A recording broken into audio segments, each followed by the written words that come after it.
If music be the food of love, play on.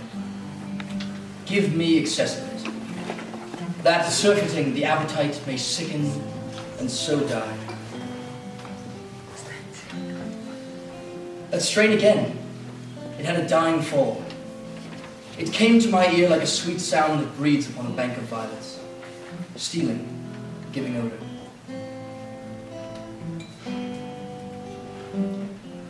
Enough, no more. 'Tis not so sweet as it was before. O spirit of love, how quick and fresh art thou, that notwithstanding my capacity receiveth as the sea, not enters there, of what validity and pitch soe'er, but falls into abatement and low price, even in a moment. So full of shapes is fancy, that it alone is high fantastical. Will you go hunt, my lord? What Valentine? The hart. Why, so I do, the noblest that I have. Oh, when mine eyes did see Olivia first, methought she purged the air of pestilence. That instant was I turned into a hart, and my desires like fell and cruel hounds ere since pursue me. What news from her?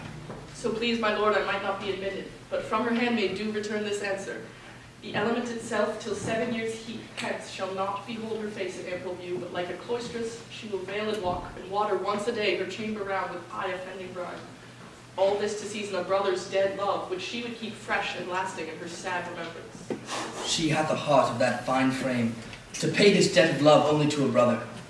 How will she love when the rich golden shaft hath killed the flock of all affections else that live in her? When liver, brain, and heart, these sovereign thrones, are all supplied and filled by one self-king. Away before me to sweet beds of flowers. Love thoughts lie rich when canopied with bowers.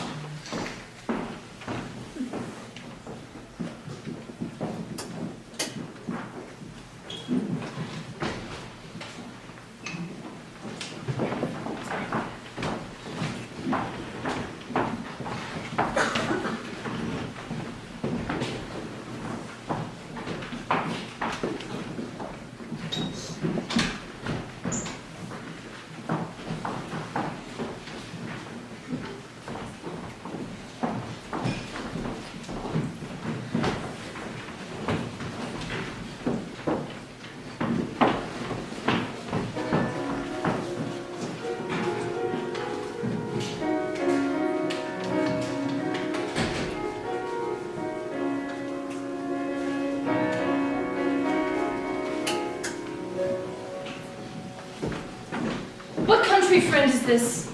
This is Illyria, lady. What am I to do in Illyria? My brother, he is in Elysium. Pretends he is not drowned. What think you, sailor? Is perchance that you yourself were saying? My poor brother! And so, pretends may he be?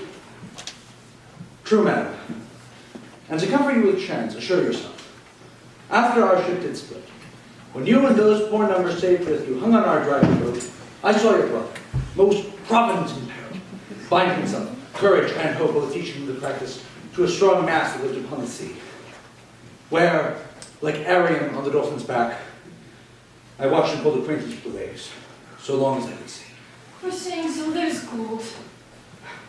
My own escape unfolded to my hope, whereto thy serves authority for the likes of him. Knowest thou this country? I, madam, well, for I was bred and born a 3 hours' travel from this very place. Who governs here? A noble duke, in nature as in name. What is his name? Orsino. Orsino. I have heard my father mention him. He was a bachelor then. And is so still, or was so very late. For but a month ago I went from hence, and then 'twas fresh in murmur, as you know that great ones do the less with travel, that he did seek the hand of fair Olivia. What's she? A virtuous maid, daughter of a count that died some 12 months since, then leaving her in the protection of his son, her brother, who shortly also died. For whose dear love, they say she hath endured the sight and memory of man. Then I serve that lady, and might not be delivered to the world till I had made mine own occasion mellow what my estate is. That were hard to compass, for she will accept no kind of suit. No, not the duke's. There is a fair behavior in thee, captain. And though that nature with a beauteous wall doth oft close in pollution, Yet of thee I'll believe thou hast a mind that suits this thy fair and outward character. I prithee, and I'll pay thee bounteously, conceal me what I am, and be my aid for such disguise as haply shall become the form of my intent. I will serve this duke. Thou shalt present me as a eunuch to him. It may be very worth thy pains, for I can sing and speak to him, and many sorts of music, as will allow me very worth his service. What else may hap, to time I will commit, only shape thou thy silence to my wit. Be you his eunuch, and your mute I'll be. If my tongue blabs, then let mine eyes not see.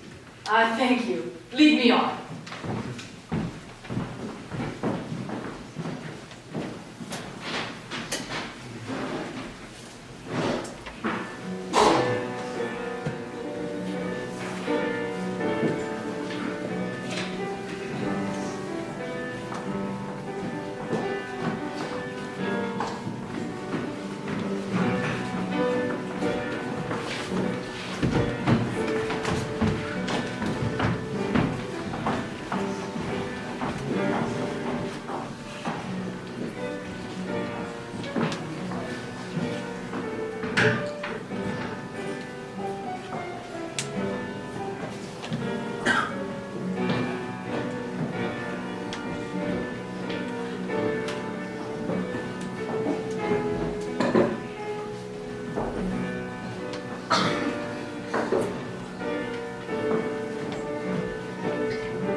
What a plague means my niece to take the death of her brother thus? I'm sure care is an enemy to life.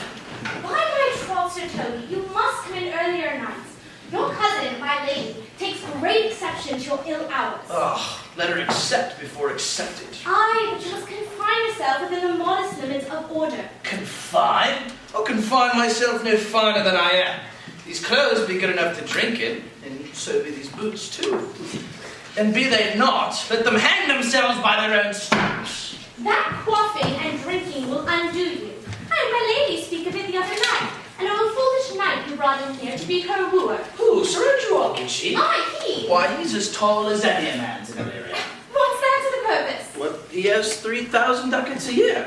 Aye, but he'll have a year in all those ducats. He's a very fool and prodigal. Fie that you'll say so. He plays the vile de gamboys and speaks 3 or 4 languages, word for word, without book, and hath in him all the good gifts of nature.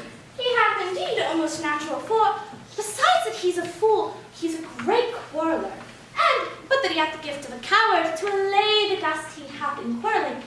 'Tis thought among the prudent he would quickly have the gift of a grave. By this hand, they are scoundrels and substractors that say so of him.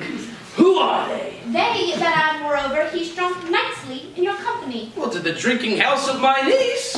Why, they are scoundrels and they are he's a coward and a coistrel who will drink to her till his head to the toes like a parish top.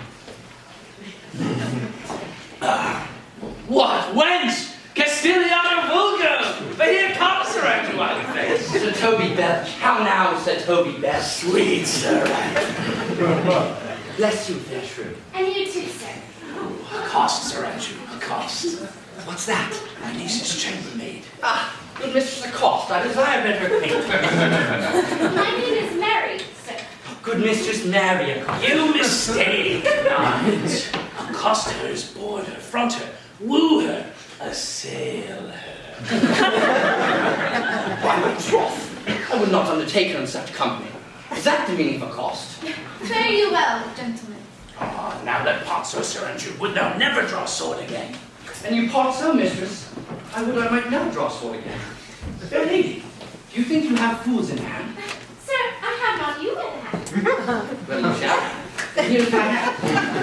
Mary, sir, now thought is free. Pray, bring your hand to the buttery bar and let it drink. Wherefore, sweetheart? What's your metaphor? It's dry, sir. Well, I think so. I'm not such an ass as to keep my hand dry. But what's your jest? A dry dust, sir. Are you full of them? Aye, sir, I have them at my fingers' ends. When I let go your hand, I am Mary. Oh, Knight, thou lackst just a cup of canary. When did I see thee so put down? Never in your life, I think, unless you see canary put me down. Methinks I have no more wit than a Christian or an ordinary man. And I am a great eater of beef, and I think that does harm to my wit. No question. And I thought that I'd forswear it. I'll ride home tomorrow, Sir Toby. Pourquoi, my dear knight? What is pourquoi? Do or do not? I wish I had bestowed that time in tongues that I have in fencing, fighting, and bear baiting. Or had I but followed the arts. Then wouldst thou had an excellent head of hair? Why? Is that have mended my hair? Past question. Thou will see it does not curl by nature. It comes me well enough, does it not? Oh, excellent! Legs like flax on a distaff. I should hope a huswife takes thy head between her legs and spins it off. Wait, I'll home tomorrow, Sir Toby. Her niece will not be seen. For if she be, it's 4 to 1, and she'll none of me. I hear the count here hard by woos her. She'll none of the count. She'll not much above a degree in either estate years nor wit. There's life in it, man. Why then, I'll stay a month longer. I am a fellow, the strangest mind in the world. I take delight in revels and masks, sometimes all together. Art thou good at these kickshots night? Well, as any man in Illyria, under the degree of my betters, yet I will not compare with an old man. And what is thy excellence in a galliard at night? Faith, I can cut a caper. Well, I can cut the mutton to it. And I think I have the back trick, simply as strong as any man in Illyria. Wherefore are these things hid? Wherefore have they curtain before him? Why dost thou not go to church like a corrupter, and come home in a galliard? My very watch, I would not so much as make water when in a sicker place. What dost thou mean? Is it a world to hide virtues in? I did think that by the excellent constitution of thy leg, that it would fall into the star of a galliard. Aye, 'tis strong, and does indifference well in a dun-coloured stock.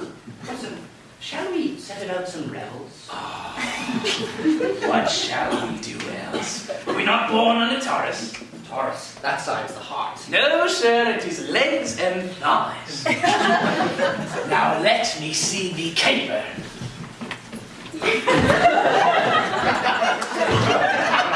Higher! Higher!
If the Duke continues these favors towards your sire, you are like to be much embarrassed. He has known you about 3 days, and already you are no stranger.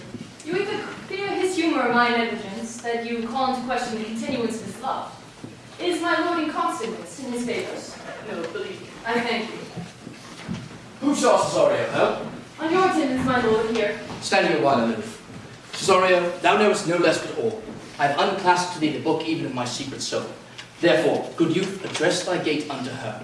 Be not denied access. Stand at her doors and tell them that there thy fixed foot shall grow until thou hast audience. Sure, my noble lord, if she be so abandoned to her sorrow as this spoke, she never will admit me. Be clamorous, and leap all civil bounds, rather than make an unprofited return. Say I do speak with her, my lord, what then? Oh, then unfold to her the passion of my love. Surprise her with the discourse of my dear faith. It shall become thee well to act my woes. She will tell it better in thy youth than in a nuncio's of graver aspect. I think not so, my lord. Dear lad, believe it. They shall yet belie thy happy years, which say thou art a man. Diana's lip is not more smooth than Rubius. Thy small pipe is that of a maiden's, shrill and sound. and all is semblance of a woman's part. I know that Constellation is right apt for this affair. Some 4 or 5 attend him, all if you will, for I myself am best when least in company. Prosper well in this, and thou shalt live as freely as thy lord, to call his fortunes thine. I'll do my best to woo your lady. Yet a barful strife, whoe'er I woo would myself be his wife.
Nay, either tell me where thou hast been, or I will not open my lips so wide that a bristle may enter in way of thy excuse. Our lady will hang thee for being so long absent. Let her hang me. He that is well hanged in this world needs to fear no colours. Make that good. He shall see none to fear. A good Lenten answer. I can tell thee where that saying was born of. I fear no colours. Where, good Mistress Mary? In the wars, and that may you be bold to say, in your foolery. Well, God give them wisdom that have it, and those that are fools, let them use their talents. Yet you will be hanged for being so long absent, or turned away. Is not that as good as a hanging for you? Many a good hanging prevents a bad marriage. And as for turning away, let summer bear it out.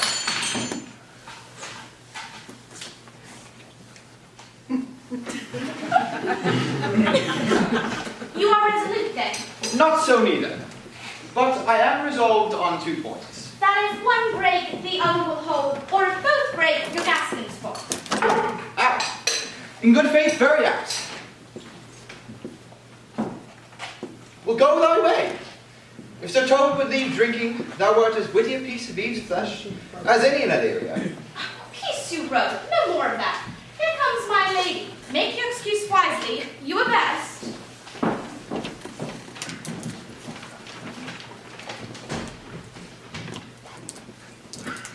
Witted be thy will, put me into good food. Those that think they have thee do very oft prove fools. And I, that am sure I have thee, may prove a wise man. For what says Fernandez? Better a witty fool than a foolish wit. God bless thee, lady. Take the fool away. Do you not hear, gentlemen? Take away the lady. You're a dry fool. I'll know more of you. Besides, you grow dishonest. 2 faults, Madonna, that drink in good health will amend. For give the dry fool drink, then is the fool not dry. Bid the dishonest man mend himself. If he mends, he is no longer dishonest. If he cannot, let the butcher mend him. Anything that's mended is but patched. Virtue that transgresses is but patched with sin, and sin that amends is but patched with virtue. If that this simple syllogism serves, so. If it will not, what remedy? As there's no true cuckold but calamity, so beauty's a flower. Lady, give me thee to prove you a fool. Can you do it? Dexterously, good Madonna. We'll make your proof. I must catechize you for it. Good my mouse of virtue, answer me. Well, for want of other items, I'll bide your proof. Good Madonna, why mourst thou? Good fool, for my brother's death. I think his soul is in hell, Madonna. I know his soul's in heaven, fool.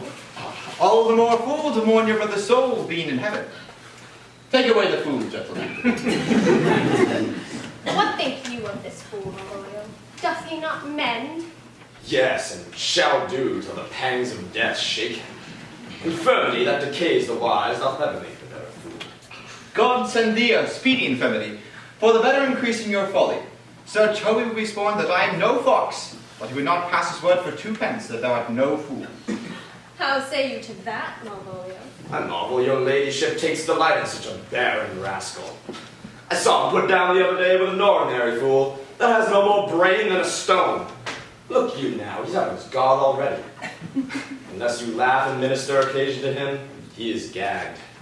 I protest, I take these wise men that crow so at these set kind of fools, no better than a fool's zanies. So you are sick of self-love, Malvolio, and taste with a distempered appetite.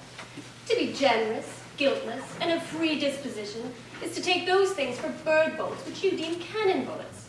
There is no slander in an allowed fool, though he do nothing but rail, nor no railing in a known discreet man, though he do nothing but reprove. Now Mercury endue thee with these things, for thou hast spoken well of fools. Madam, there is a gate young gentleman much desires to speak with you.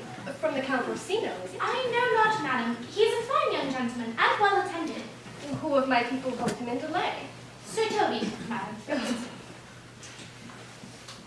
Send him off, I pray you. He speaks nothing but madmen. Fie on him! Go you, Malvolio. If it be a suit from the Count, I'm sick, or not at home. What you will to dismiss it. Now you see, sir, how your fool grows old, and people dislike him. Thou hast spoken, Madonna, as if thy eldest son should be a fool, whose skull Jove crown with brains. For here he comes. One of thy kin has a most weak Piamate. By my honor, half drunk. What is he at the gate, cousin? A gentleman. A gentleman. What gentleman? 'Tis a gentleman here. Oh. I'm playing this pickle. How now, sir? Good Sir Toby. Cousin, how have you come so early by this lethargy? Lechery! I defy lechery! That's one of the gay. Ay, Mary, what is he? And let him be the devil, I care not. Give me faith, say I. Oh, well, so one. What's a drunken man like a fool? Like a drowned man, a fool, and a madman. One draught of the heat makes him a fool. The second drowns him, and the third mads him. Go you then to the crown and let him sit on my cousin, for he is in the 3rd degree of drink. He's drowned. He's but mad yet, and the fool will look to the madman.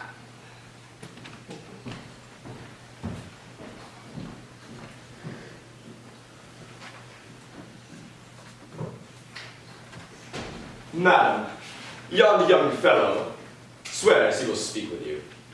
I told him you were sick. He takes on to understand so much, and therefore comes to speak with you. I told him you were asleep. He seems to have a foreknowledge of that too, and therefore comes to speak with you. What is to be said to him? He's fortified against any denial. Tell him he shall not speak with me. Has been told so, and says he'll stand at your door like a sheriff's post and be the supporter to a bench. He'll speak with you. What kind of man is he? Why, mankind. What manner of man? A very ill manner. He'll speak with you, will you or not. What personage and years is he? Not yet old enough for a man, nor young enough for a boy. As a squash is before 'tis a peas cod, or a copling when 'tis almost an apple. It is with him in fair water. He is very well favored, and he speaks very shrewishly. One would think his mother's milk were scarce out of him. Let him approach. Call in my gentlewoman. Gentlewoman, my lady calls. Give me my veil. Throw it over my face. We'll once more hear the Count Orsino's embassy. The honorable lady of the house, which is she? Speak to me. I will answer for her. Most radiant, exquisite, and unmatchable beauty. I pray you, tell me if you be the lady of the house, for I never saw her.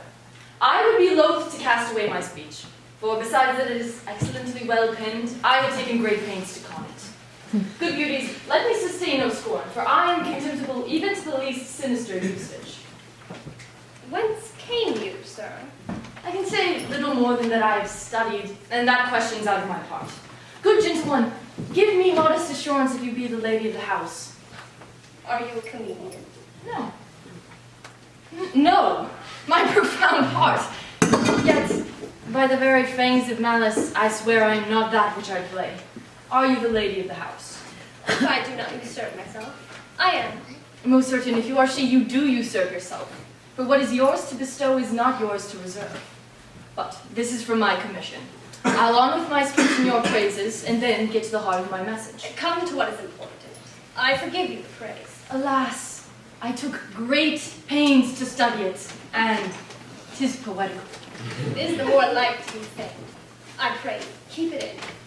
I heard you were saucy at my gates, and allowed your approach more to wonder at you than to hear you speak. If you be not mad, be gone. If you have reason, be brief. 'Tis not that time of moon with me to make one in so skipping a dialogue. Will you hoist sail, sir? Here lies your way. No, good swabber. I am here to hold a while longer. Some qualification for your giant sweet lady. Tell me your mind. I'm a messenger. Sure, you have some hideous matter to deliver when the courtesy of it is so fearful. Speak your office. It alone concerns your ear. My words are as full of peace as matter. Yet you began rudely. What are you? What would you? The rudeness that hath appeared in me have I learned from my entertainment. What I am and what I would are as secret as maidenhead. To your ears, divinity. To any others, profanation. Give us the place alone. We shall hear this divinity. Now, sir, what is your text? Most sweet lady. Uncomfortable doctrine, and much may be said of it. Where lies your text? In Orsino's bosom. In his bosom. In what chapter of his bosom? To answer by the method in the first of his heart. Oh, I have read it. It is heresy. Have you no more to say? Good madam, let me see your face. Have you any commission from your lord to negotiate with my face? You are now out of your text. But we shall draw the curtain and show you the picture. Look you, sir, such a one as I is present. Is it not well done?